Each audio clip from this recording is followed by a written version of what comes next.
දැන් ළඟ ඉන්න යාළුවෝ දිහා බලන්න එපා. දක්වෝ නපුංසක සත්තු නෑ. ඉන්නවත් දන්නේ නෑ. කොහොම හරි.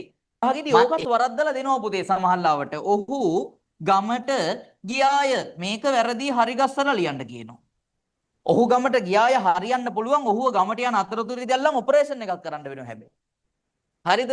ඒ හින්දා වැරදි ගියාය නෙවෙයි. එන්න ඕනේ මොකද්ද? ඈ? ගියේය. ඇයටත් එහෙමයි දෙනවා ඔහොම ආතල් එකක්.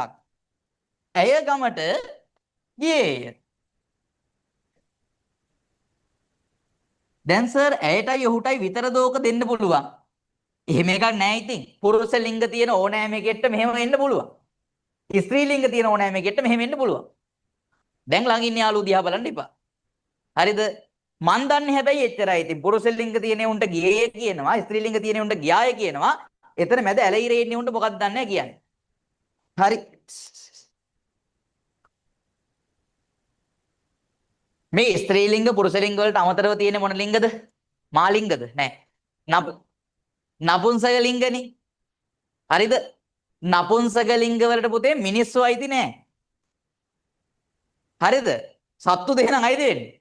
දක්වෝ නපුංසක සත්තු නෑ. ඉන්නවත් දන්නේ නැහැ. කොහොම හරි.